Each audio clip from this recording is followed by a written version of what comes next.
Proverbs 4 verse 23 states this: above all else, guard your heart, for everything you do flows from it.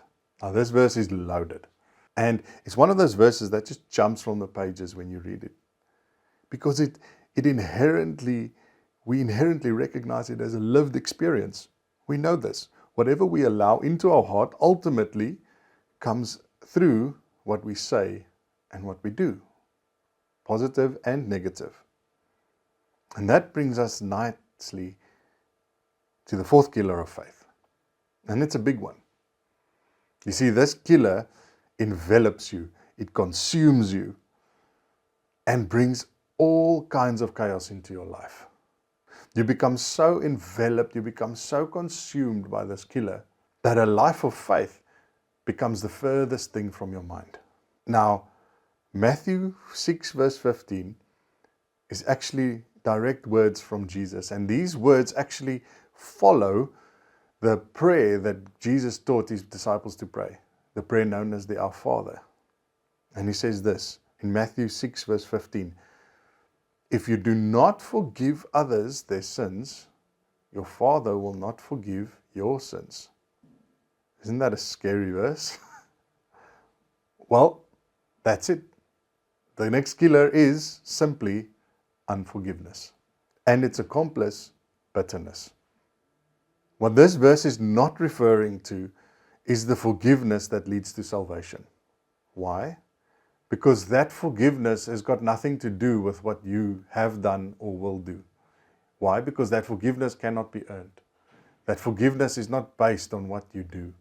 It's based on what Jesus has done, and the extension and that invitation to salvation is for you to accept that gift.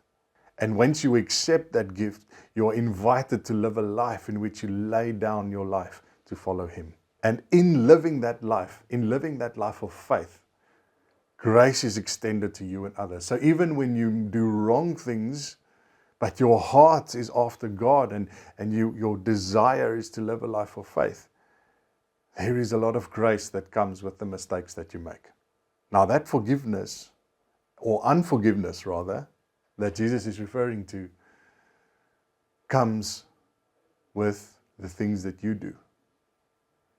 And the things that you don't forgive others for doing to you. You see, when I am unwilling to forgive others, what happens? The grace that is extended to me of that life of faith is removed.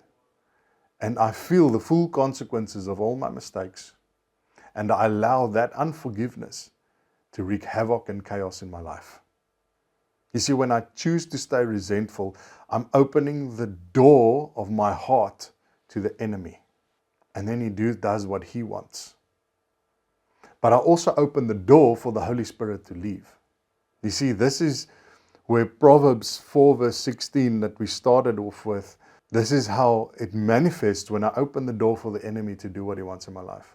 It's played out in stuff like bitterness, wrath, anger, clamor, evil speaking. Now, in Ephesians 4, you'll actually find that these things listed are some of the things that actually actively grieve the Holy Spirit. And you know what the opposite of grievance is? Pleasure, being pleased. If I don't grieve, I am pleased. So this is a direct contrast to what faith does. Faith pleases God. These things grieve Him. So we can see that unforgiveness and bitterness is a very destructive killer. If you had to go talk to most pastors or counselors, people that are working one-on-one with people and the issues that they face, I can tell you that this one issue, this one killer, is the most prominent thing that underscores most of the spiritual problems people have. And that is unforgiveness. Unforgiveness is often the root of most of the troubles in people's lives. So we have to do something about it. This killer is causing massive amounts of destruction in people's lives and has the possibility to do it in your life if it hasn't already. So how do I know if I'm harboring unforgiveness and bitterness?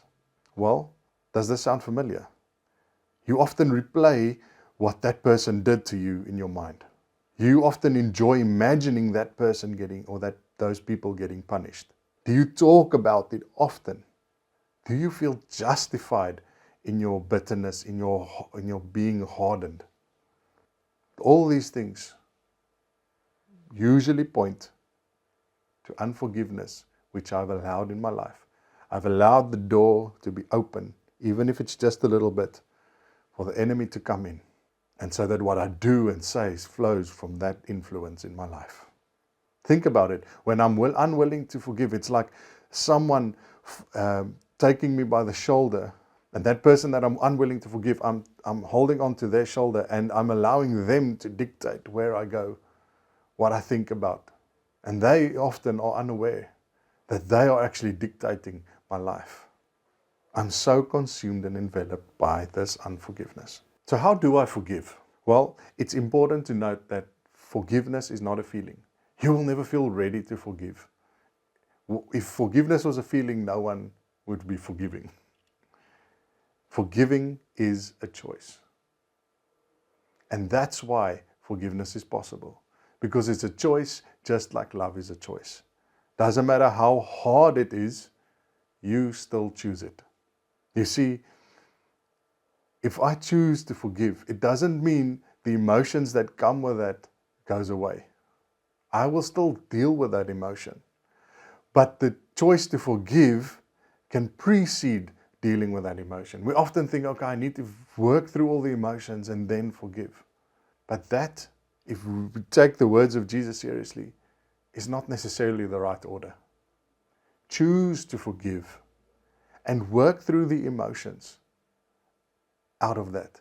And you will often find working through those emotions, working through that actually becomes easier when it is built on the foundation of forgiveness, the choice of forgiveness.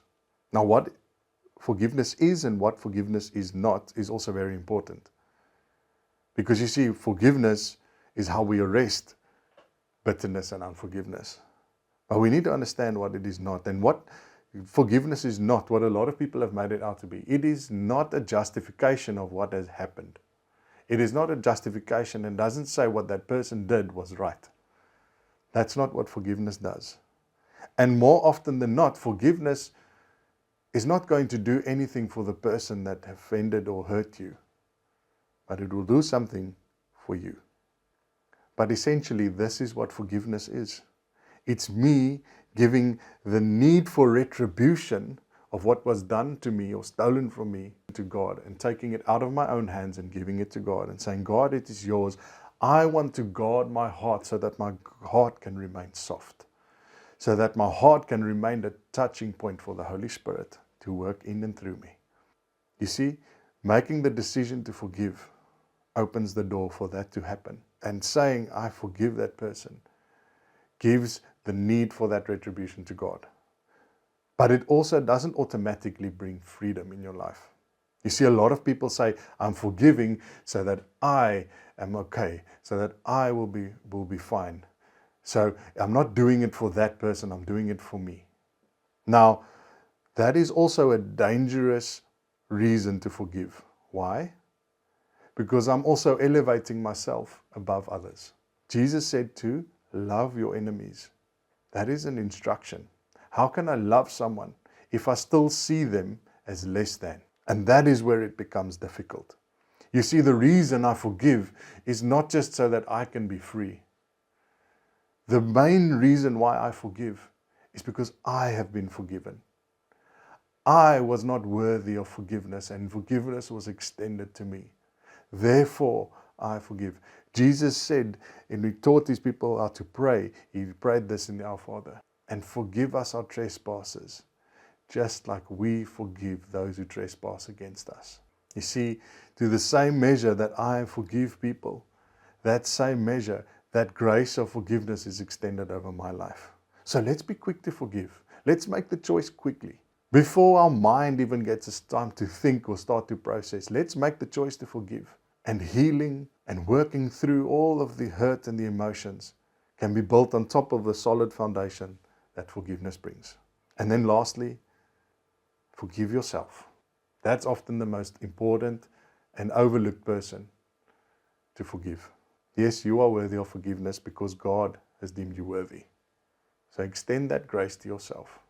Go and say sorry. Go and make right with who you need to make right. And that doesn't mean that you are necessarily going to be okay with them, but they will be okay to you. As you continue this discussion in groups, really dig deep. Really ask the question, where am I still harboring bitterness? To who am I still harboring that unforgiveness that is causing chaos and havoc in my life? And make the decision, wherever you are, quickly to forgive. And see how Holy Spirit helps you to overcome all those emotions, all that hurt that comes with it. We'll see you guys next time. Cheers.